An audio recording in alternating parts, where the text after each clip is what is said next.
Cartoon house. Cartoon house.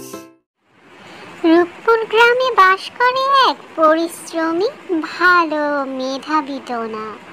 টোনা পরিষ্কার পরিচ্ছন্ন থাকতে খুব ভালো লাগে, তাই ও ঘুম থেকে উঠে ওর গ্রামের উঠোনগুলো রাস্তাঘাট সব পরিষ্কার করতে থাকে। ওর এই সততা দেখে নীলটুনি ওর প্রেমে পড়ে যায়। তারপরে ও এসে পড়ে রাস্তা পরিষ্কার করার জন্য। এভাবেই শুরু হয় ওদের গল্প। তোকে কতবার বলবো রে, আমার সাথে রাস্তা ঝাড়ু দিতে আসবি না? তুই এত বড় ঘরের একটা মেয়ে, তুই যদি এসব কাজ করিস লোকে কি বলবে? সবাই তো আমার কাছে এসে বিচার দেয়। তোর বাবা মা ওদিন এসে ভীষণ বকা দিয়ে গেল আমাকে, বললো আমার জন্য তুই আসিস। আমি আমার গ্রামকে ভালোবাসি, তাই রাস্তাঘাট পরিষ্কার করি। তোর জন্য কি এটাও করতে পারবো না নাকি? প্লিজ টোনা, তুমি এভাবে বলো না। আমি তোমাকে খুব পছন্দ করি। আমি বলেছি মাকে, মা বাবাকে বোঝালেই তোমার কাছে বিয়ের প্রস্তাব নিয়ে আসবে। আমি তোমার সাথে মিলেমিশে এই গ্রামটাকে আরো সুন্দর করতে চাই।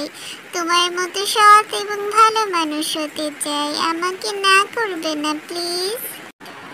আহা টুনি, তোকে আর কতবার বোঝাবো আমি? তোর আর আমার মধ্যে কোনোদিনও কিছু হতে পারে না। তোর আর আমার বয়সের ফারাক অনেক বেশি রে। আর তোর বাবা মা কোনোদিনও আমাকে মেনে নিতে পারবে না। আর আমি তোকে পছন্দও করি না, কারণ আমি একটা গরিব আর ভবঘুরে। কি বাড়ি আমার, আর কি করে আমি খাই তুই বল?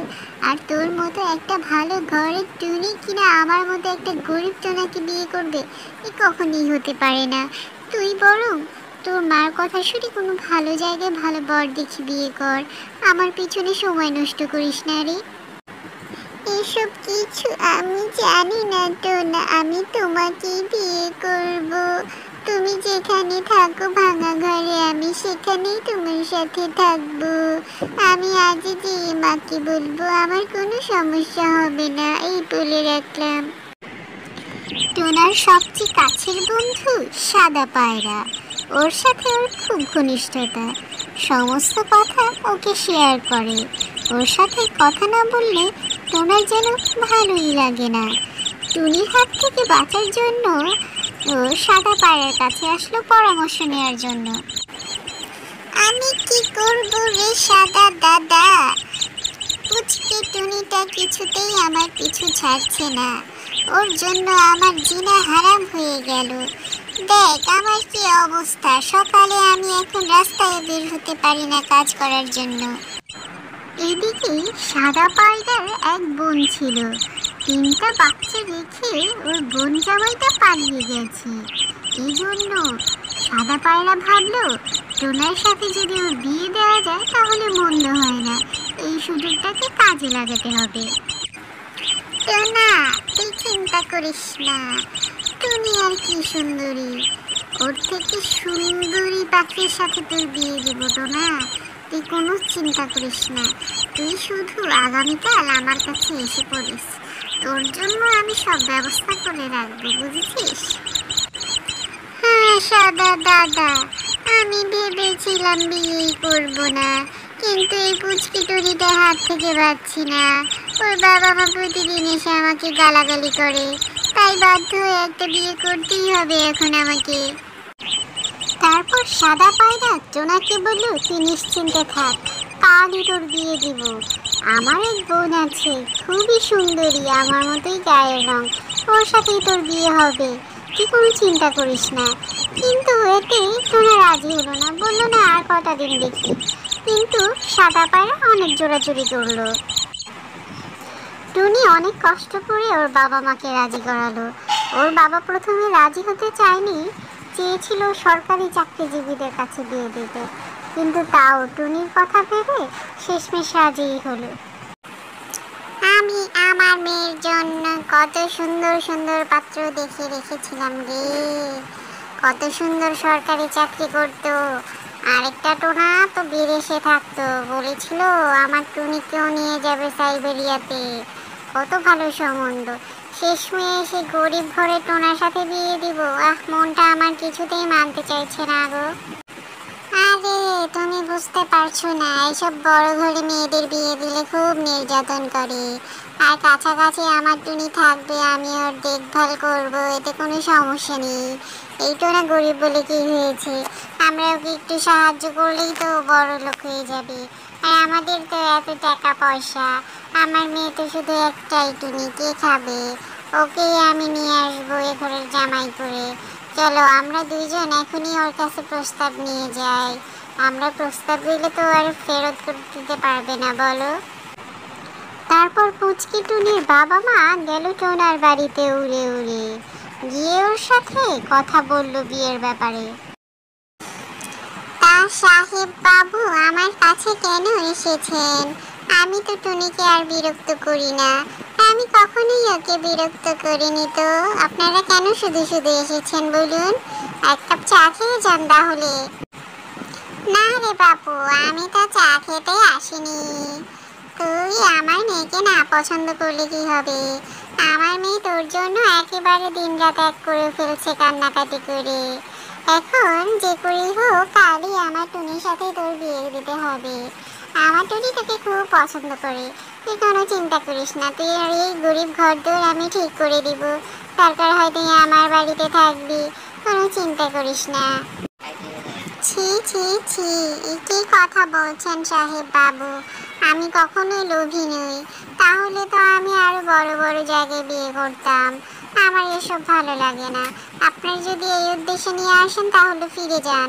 আমি এই লোভী নেই যে আপনাদের থেকে জিনিসপত্র নিয়ে টুনির সাথে বিয়ে বসবো। না রে বাবা, তুমি ভুল বোঝো না। টুনির বাবা, তুমি চুপ থাকো। ও একটা সৎ ছেলে, ওর মতো ছেলে এই গায়ে আর পাবে না। তোমার এসব কিছু ভাবতে হবে না। আমার টুনি তোমার এই ঘরে এসেই থাকবে, এই ভাঙা খাটে শুবে, আমাদের কোনো সমস্যা নেই। তুমি খুবই পরিশ্রমী একটা ছেলে, আমি জানি তুমি আস্তে আস্তে সব করে ফেলবে, এটা কোনো সমস্যা নেই আমাদের। তারপর টুনির বাবা মা টোনাকে খুব যত্ন করে রাজি করালো, আর সিদ্ধান্ত হলো আগামীকালই ওদের বিয়ে হবে। কিন্তু সাদা পায়রার তো মনে মনে অনেক প্ল্যান করে রেখেছে, সেটা তো কাউকে বলেনি। এ নিয়ে ভাববে এক বিরাট দ্বন্দ্ব। বোন বোন, তোর জন্য সুখবর আছে। আর তোর তিনটা ছানাকে নিয়ে কষ্ট করতে হবে না। তোর জন্য একটা বিয়ের প্রস্তাব নিয়ে এসেছি। কি বলছো ভাইয়া?